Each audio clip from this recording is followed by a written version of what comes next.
नमस्कार प्रिय दर्शकों, मैं पंडित उपेंद्र देव पांडे आपके अपने YouTube चैनल सिद्ध एवं चमत्कारी उपाय एवं रोचक जानकारी में सभी का हार्दिक स्वागत करता हूँ, अभिनंदन करता हूँ। आज बहुत ही रोचक विषय लेकर के उपस्थित हुआ हूँ।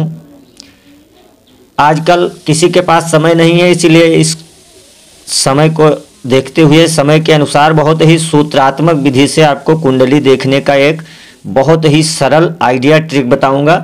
इसके लिए बस आपको कुछ भी नहीं करना है, थोड़ा सा आपको दिमाग लगाना है। बस थोड़ा सा मैं जो बताने जा रहा हूं, इन सूत्रों को ध्यान देने की आवश्यकता है।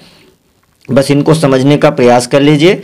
निश्चित रूप से आपको कुछ भी बिना गुणागणित किए, बिना दिमाग खर्च किए आप अपनी कुंडली देख सकते हैं और बहुत ही अल्प समय में बताऊंगा, ज़्यादा समय नहीं लूँगा। अगर ये जानकारी आपको अच्छी लगे तो इस वीडियो को लाइक करिएगा, चैनल को सब्सक्राइब कर लीजिएगा, नए हैं तो अन्य लोगों में भी इस जानकारी को ज़्यादा से ज़्यादा आप शेयर करने का प्रयास करिएगा। तो इसके लिए सबसे पहले आपको क्या लेना है, अपनी लग्न कुंडली, ये देख रहे हैं आप, और दूसरे नंबर पे आपको दिख रहा है अष्टक वर्ग चार्ट, वो आपको ले लेना है। तो इन दोनों चीज़ों को आपको पहले लेने की आवश्यकता है। किसी भी सॉफ्टवेयर से आप कुंडली डाउनलोड कर सकते हैं। अगर आपके पास कोई ऐप है तो वहाँ पे अपनी डिटेल जो भी देना है भर करके निकाल सकते हैं, या आप कहीं भी फ्री कुंडली सॉफ्टवेयर को सर्च करके और उसमें अपना सारा कुछ वर्थ आप डाल करके निकाल सकते हैं। अब इसमें सबसे नीचे आपको लिखा रहेगा अष्टक वर्ग चार्ट। इसमें तालिका भी रहती है जिसमें संख्याएं लिखी रहती हैं। इसकी चर्चा नेक्स्ट वीडियो में करेंगे। मैंने एक वीडियो बनाया भी है जिसमें सबसे ज़्यादा हमको किस ग्रह की दशा महादशा में, तो उसको भी देख लीजिएगा तो और अच्छे से समझ में आ जाएगा। तो यहाँ पे मैं इस सूत्र को बताऊंगा कि आपको किस विषय में सारी संपूर्ण कुंडली में कितना ज़्यादा आप स्ट्रगल करेंगे, क्या कैसा व्यवसाय रहेगा आपका, जीवन साथी के साथ क्या व्यवहार रहेगा, आप कभी पार्टनरशिप में कोई काम करते हैं तो उसमें कितने % सक्सेस होंगे, ये सारी चीज़ों को मैं बता दूंगा सूत्रात्मक विधि से, और इसको आसानी से आप निकाल सकेंगे। तो आइए अब ज़्यादा समय न लेकर के आगे क्रम में चलते हैं। तो सबसे पहले आप इन चीज़ों को नोट कर लीजिए। अपने कुंडली में लग्न में आपको देखना है दशम भाव। दशम भाव कौन है? प्रायः कुंडली में भाव जो हैं वो स्थिर रहते हैं, राशियां बदलती रहती हैं। ये जो है दशम भाव आपका ये हो जाएगा। अब इसको यहाँ से लेना है। यहाँ दशम भाव में देखिए ये जो अष्टक वर्ग चक्र है, इसमें आप चार्ट में देखेंगे तो इसमें मैंने इसको सेम रहेगा, ये आपका जो लग्न है इसी हिसाब से इसमें भी रहेगा, और इनको दोनों को लेकर के तभी आपको समझ में आएगा। इसलिए दोनों कुंडलियों को ओपन कर लें। जिनको निकालना नहीं आता है वो कमेंट में हमको बताएंगे, हम उनको लिंक दे देंगे, बता देंगे किस ऐप में कहाँ मिलता है, कमेंट करके जरूर पूछेंगे। अब यहाँ आप देख पा रहे होंगे, यहाँ 12 नंबर गिनती यानी मीन लग्न की है। ये जो लग्न इसमें है सेम लगन वही इसमें भी है। तो इन काले मार्कर से जो लिखा हुआ है इसको छोड़ करके जो रेड है अधिक संख्या वाली गिनती है, इनको महत्वपूर्ण माना गया है, इन्हीं को लेना है। तो सबसे पहले हमको लेना है दशम भाव। तो दशम भाव जो इसमें है यहाँ से गिन लेंगे 1 2 3 4 5 6 7 8 9 और 10, यही हो जाएगा। तो यहाँ भी देख लेंगे तो यहाँ कितने पॉइंट हैं आपको ये नोट करते चलना है। तो यहाँ लिख लीजिए 32, ठीक है, आपको लिख लेना है 32, ये 32 आप लिख लेंगे। अब इसी क्रम में आप आगे बढ़ेंगे। फिर दोबारा क्या देखना है? दशमेश। अब दशमेश क्या है? दशमेश उसे कहते हैं जो आपके दशम भाव में गिनती लिखी हुई है, इसका जो स्वामी ग्रह होता है वो क्या है? तो 9 नंबर के गिनती का स्वामी मैंने बताया हुआ है अगले वीडियो में, गुरु होगा। 9 12 का स्वामी गुरु ही है। तो गुरु को कहाँ बैठा है ये देखेंगे। गुरु हमारी कुंडली में यहाँ बैठा है, देखिए 1 2 3 चतुर्थ स्थान यानी 3 नंबर की गिनती पर, ये नोट कर लीजिए। अब यहाँ देखिए गुरु यहाँ बैठा है ना, तो यहाँ कितने पॉइंट हैं? 27 हैं, ये भी नोट कर लीजिए। नोट करते रहिए, अभी मैं बता दूंगा। अब अगला आपको लेना है सप्तम भाव। कुंडली का सप्तम भाव प्रायः यही होता है। इसी क्रम से आप गिनेंगे, यहीं से 1 शुरू होगा तो यहीं से गिनना है, तो यहाँ 7 हो जाएगा। गिन के देख लीजिएगा आप, मैं बार बार गिनूंगा तो समय ज़्यादा लगेगा। तो यहाँ 6 नंबर की गिनती लिखी हुई है, ठीक है। तो सप्तम भाव, तो भाव को अभी हमको लेना है। तो सप्तम भाव में कितने अंक हैं? 25, ये भी नोट कर लीजिए, ये हो गया। अब अगला आपको लेना है सप्तमेश। ये देखिए मैंने लिखा हुआ है। तो सप्तमेश कौन बनेगा? तो सप्तम में जो गिनती लिखी है इसका जो स्वामी ग्रह आएगा वो सप्तमेश। 3 6 का स्वामी कौन है? बुध है। तो बुध कहाँ बैठा है वो ले लेना है। तो बुध यहाँ बैठा हुआ है 2 दूसरे घर में।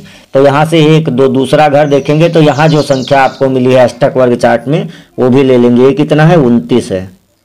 लेते रहिए आप भी अपने कुंडली अनुसार, अभी आगे सब कंफर्म हो जाएगा। अब दशमेश से दशम, आपका दशमेश कौन आया है? तो यहाँ देखिए दशमेश गुरु आया है। दशम भाव में आपके 9 नंबर गिनती है, यहाँ चाहे जहाँ देख लीजिए, अष्टक वर्ग में और यहाँ भी। तो इसका स्वामी हुआ गुरु। गुरु जहाँ बैठा है दशमेश से दशम, तो दशमेश यहाँ बैठा है, जहाँ बैठा है वहाँ देखना है इसको आप। दशम भाव ये है, ये दशमेश यहाँ बैठा है इस कुंडली में, मीन लग्न की कुंडली में। तो यहीं से आपको 10 तक गिनना है, दशमेश से दशम। 1 2 3 4 5 6 7 8 9 10, यानी लगन आ जाएगा यहाँ पे। तो यहाँ पे देखिए कितना अंक है, क्या पॉइंट मिला हुआ है, तो ये भी नोट कर लीजिए। यहाँ मिला हुआ है हमको 30 पॉइंट। अब ये चीज़ें क्लियर हो गई, अब समझ लीजिए, बस मैं ट्रिक बता दे रहा हूँ, अब ज़्यादा समय न लेकर के बहुत सरलता से। अब यहाँ आपको देखना है कि ये भाव कौन कौन से हैं। तो ये आप देखें, ये लग्न है, हम स्वयं हैं। तो सबसे पहले तो आपका लग्न मजबूत होना चाहिए। ये जितने पॉइंट मिले हुए हैं, जो लिखे हुए हैं, इसमें एवरेज बिंदु जो देखा जाए तो वो सब 28 है, और इससे अधिक जो मिला है वो प्लस है, यानी बहुत अच्छा है। इससे कम मिला है तो वो कमजोर है। प्रायः जो भी भाव जितना मजबूत होगा उसका रिजल्ट उतना अच्छा आपको मिलेगा, ये चीज देखना है। तो ये लग्न हम स्वयं हैं, और ये दूसरा हम धन का विचार करते हैं, धन भाव। तो यहाँ भी 28 पॉइंट से अधिक यानी 29 है, ये प्लस है, इसको प्लस मानिए, लगन प्लस है। सभी भाव प्रायः देते हैं, लेता लग्न है, लेने वाला मजबूत, तो यानी 2 पॉइंट अधिक है, 28 2 30, ये लग्न भी बढ़िया मजबूत है, प्लस पॉइंट है। ऐसे आप देखेंगे यहाँ पे, तो इसको क्या कहते हैं? मित्रों का कैरियर, कर्म का, जो हम मेहनत करते हैं, मेहनत परिश्रम का भी इसको मान लीजिए। बहुत सारी चीजों का विचार होता है, उन चीजों को आप देखते रहिएगा, तभी समझ में आएंगे। और ये क्या है? भूमि भवन वाहन का है। यहाँ हमारा व्यवसाय और करियर का है। तो यहाँ आपको पहले मैं बता दूं स्ट्रगल कितना रहेगा आपको जीवन में। तो यहाँ पहले 32, ये प्लस 27, ये कम है तो इसको माइनस है, तो इसको गलत मान लीजिए। ये तो बहुत, सप्तम भाव आपका पत्नी का है, ये तो बहुत माइनस है, इसमें 3 पॉइंट कम है। लेकिन फिर आपका देखिए, ये जो सप्तमेश जहां बैठा है, यानी बुध जहां धन भाव में अच्छा है, प्लस है, इसको प्लस कर लीजिए। और फिर आपका ये दशम से दशम, दशमेश से दशम यानी लग्न भाव, ये भी अच्छा है। अब इसमें प्लस में कितने आए? 1 2 3, और ये लगभग एवरेज के आसपास है। सप्तम भाव में सप्तमेश जो है आपका, सप्तम जो है एवरेज में आ जाएगा। और ये सबसे ज्यादा आपका सप्तमेश जो है जहां, वो आपका अच्छा नहीं है, यानी वहां अधिक पॉइंट्स नहीं है ये। अब यहाँ पे आपको अगर देखना है तो देखिए, यहाँ ये मेहनत नहीं कर पाएगा, ये व्यक्ति इतना ज्यादा परिश्रम नहीं करेगा। लेकिन बुध देखिए अच्छा है, जिस घर में बुध बैठा हुआ है वहां बहुत ज्यादा पॉइंट्स मिले हुए हैं, यानी ये मेहनत शारीरिक रूप से नहीं करेगा, लेकिन बुद्धि से बहुत अच्छा परिश्रम कर ले जाएगा। ये सारी चीजें मिला के देखना है, तभी आप सही निर्णय ले पाएंगे। बहुत सारी चीजें कुंडली में देखनी होती हैं, ठीक है। अब यहां से देखेंगे तो यहाँ देखिए, इसका जो व्यवसाय है, जो काम करेगा वो बहुत अधिक है, यानी 28 4 32, 4 पॉइंट प्लस में है। यानी ये शारीरिक मेहनत का जहां पे काम पड़ेगा वहां मजदूर जरूर लगाएगा, मजदूरी करा के काम करेगा, लेबर रखेगा, वर्क, इसके नीचे काम करने वाले बहुत सारे लोग होंगे, ये केवल डायरेक्शन देगा। और इसके साथ में काम करने वाले भी बहुत अच्छा अधिक धन कमाएंगे, ये चीज आपको देखना है। यहां देखेंगे तो यहाँ क्या है? ये इच्छा है, ये जो भी कर्म तो नहीं कर पाएगा, थोड़ा सा माइनस हो गया। लेकिन यहाँ आपको देखना है कि जो इच्छा बहुत करेगा, अगर ये इच्छा कर लिया कि ये करना है तो ये कर लेगा, 100% श्योर है। इसको मन बनाने की आवश्यकता है और पक्का ये कार्य में सफल होगा। और इसको कहते हैं भाग्य भाव। जितना लग्न है उतना ही भाग्य भी मजबूत होगा। अगर ये इच्छा करेगा तो भाग्य से इसको मिल जाएगा। अब इसमें ग्रहों की स्थिति देखना है, जैसे यहाँ 8 नंबर की गिनती है तो भाग्येश कौन बनेगा, और ये कारक भी मंगल है, तो इसकी स्थिति भी आप देख लेंगे, तभी सटीक निर्णय हो पाएगा। अब यहीं अगर हम लग्न से देखें तो यहाँ जो पत्नी भाव है, इसके जो मान लीजिए पार्टनर हैं, जो भी व्यवसाय में पार्टनर बनेंगे वो इसको ठग नहीं पाएंगे, यही प्लस रहेगा, यानी ये पार्टनरशिप में काम भी कर सकता है।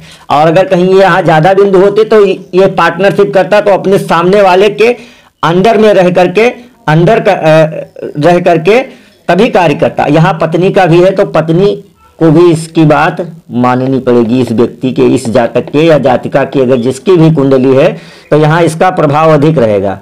अब चाहे वो सुख से माने चाहे दुख से माने, लेकिन इनके बातों को सहन करना पड़ेगा पत्नी को। अगर पत्नी की कुंडली है तो पति को। तो ये सब चीजें आपको देखना है। ऐसे ही आपके व्यवसाय यानी पार्टनरशिप में कहीं भी काम करते हैं तो आप हमेशा अपने पार्टनर को ही अपनी बात मनवाएंगे और वो मानेगा भी, चाहे वो सुख से माने या दुख से। उम्मीद करते हैं ये कार्यक्रम आपको कुछ हद तक समझ में आया होगा। ऐसे ही सूत्र छोटे छोटे कुंडलियों में बिना ज़्यादा समय लगाए, बिना ज़्यादा दिमाग लगाए अगर आप जानना चाहते हैं, सीखना चाहते हैं तो प्लीज़ अब हमारे इस चैनल को सब्सक्राइब करके और बेल आइकन को प्रेस कर लीजिए, जिससे आपको इस तरह की बहुत सारी जानकारियाँ मिलती रहें। सभी को जय श्री सीताराम, हर हर महादेव, जय श्री शंभू। आज के लिए बस इतना ही, फिर मिलेंगे नेक्स्ट वीडियो में नई जानकारी लेकर।